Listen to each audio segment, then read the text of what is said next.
అలాంటి నేను కొన్ని నిర్ణయాలు తీసుకుంటాం. ఆ నిర్ణయాలు ఎలాంటివి? నాకు సంబంధించినవి కాదు, అవి ప్రజలకు సంబంధించినవి.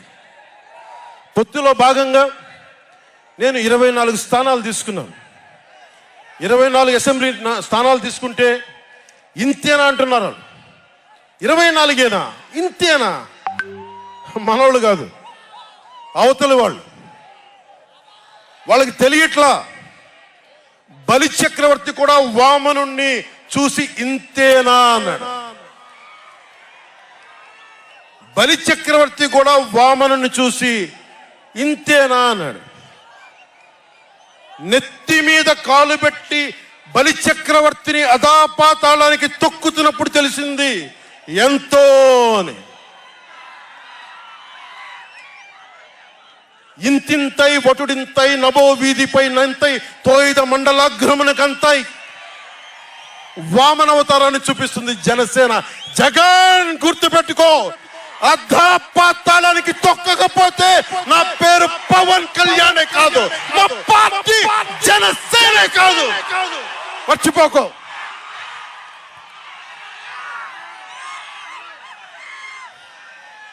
రేపు ఎన్నికలైనప్పుడు వైసీపీ వాళ్ళకి తెలుస్తోంది మనం ఎంతో.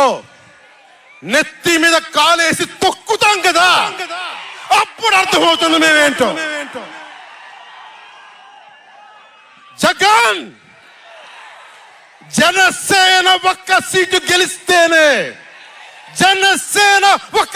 గెలిస్తేనే నేను రాజమండ్రి రోడ్ల పర్యవేక్షణకి వస్తానని అంటేనే రాత్రికి రాత్రి 10th క్లాస్ విద్యార్థిలాగా, 10th క్లాస్ చదువుకునే విద్యార్థిలాగా రాత్రికి రాత్రి రోడ్లు వేశారు. నైట్ అవుట్ చేసి మరి ఒక్క సీటుకే ఇదంతా. ఒక్క సీటు గెలిస్తేనే రాత్రికి రాత్రి రోడ్లు వేసావు. జనసేన 24 సీట్లతో ఏం చేయగలరో మీరు ఊహించుకోగలరా? వ్యూహం నాకు వదలండి, నన్ను నమ్మండి. 24 ఏంటి అని అంటా ఉన్నారు. బ్రహ్మర్షి విశ్వామిత్రుడు బ్రహ్మపదానికి వెళ్ళడానికి కూడా 24తోనే. గాయత్రి మంత్రం 24 అక్షరాలు. అంకెలు లెక్క పెట్టదని చెప్పండి ఎవరిని. పవన్ కళ్యాణ్ వంక కూడా చూడలేరని చెప్పండి. జనసేన మీద కన్నెత్తి కూడా చూడలేరని చెప్పండి.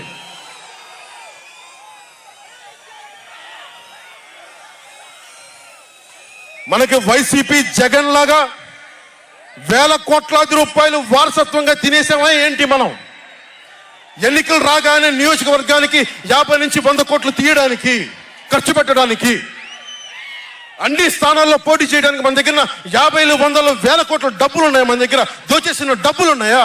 లేదంటే 4 దశాబ్దాల సుదీర్ఘమైన అనుభవం ఒక వ్యవస్థలు ఉన్నాయా మన దగ్గర? తెలుగుదేశం పార్టీ నాయకుల్లాగా ఏమున్నాయి మన దగ్గర? వెతుక్కున్నాం, ఇటుక పెంచుకున్నాం. ఇప్పుడిప్పుడే ఇల్లు కడుతున్నాం, జనసేన ఇల్లు కడుతున్నాం, కోట కూడా కడతాం. తాడేపల్లి జగన్ కోట కూడా బద్దలు కొడతాం.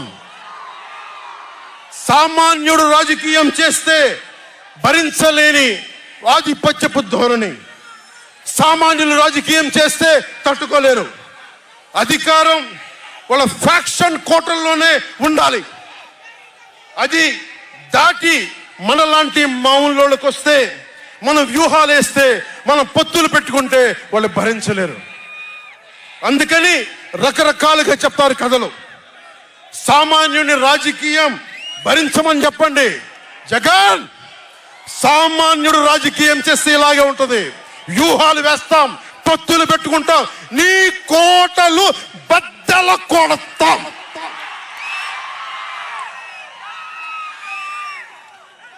అలాగే నాకు గాని జనసేన పార్టీకి గాని సలహాలు సూచనలు అవసరం లేదు. సలహాలు సూచనలు ఇచ్చేవాళ్ళు అక్కర్లేదు. యుద్ధం చేసేవాళ్ళు కావాలి.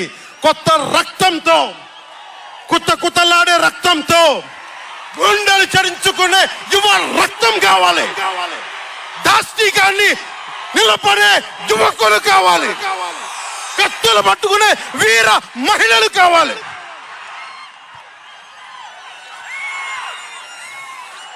అంతేగాని నాకు సలహాలు ఇచ్చేవాళ్ళు, మీకు తెలుసా జగన్ ఎలాంటి వాడో? సొంత బాబాయినే మర్డర్ చేయించిన వాడు, సొంత చెల్లినే గోడకేసి కొట్టిన వాడు. మీరు చెప్తారు నాకు సలహాలు సూచనలు. ఎవరితో యుద్ధం చేస్తున్నానో నాకు తెలుసు.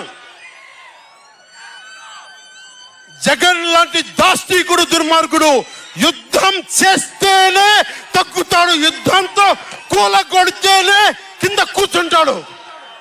మర్చిపోకుండా నాకు సలహాలు సూచనలు ఇచ్చే వాళ్ళకి. అలాగే మనకు కూడా పోల్ మేనేజ్మెంట్ తెలుసా? ఆర్గనైజేషన్ బలం ఉందా? సంస్థాగతంగా పాతికిపోయిన తెలుగుదేశం పార్టీలతోటి మనం పోటీ పడగలమా? 800 నుంచి 1000 మంది బూత్ కార్యకర్తలు ఉన్నారా మనకి ప్రతి నియోజకవర్గంలో? 1000 మందికి 50 రోజులు ఎంతో కొంత డబ్బులు ఇస్తూ భోజనాలు పెట్టే సత్తా మన నాయకత్వాలకు ఉందా? మన నాయకత్వం ఇంకా ఎదుగుతూ ఉంది. వెయిట్ చెయ్యాలి. ఈలోపు రాష్ట్రాన్ని జగన్ పాలిట కానివ్వం.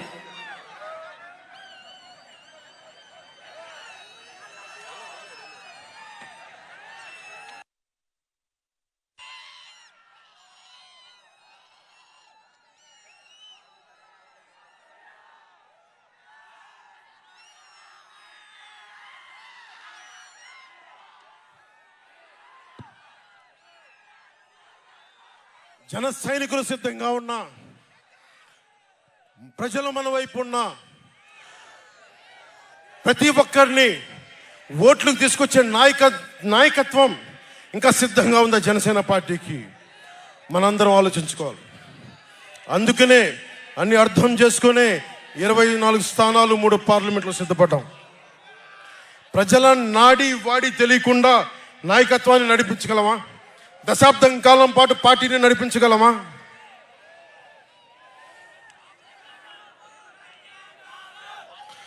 ఏదైనా మాట్లాడితే వ్యక్తిత్వాన్ని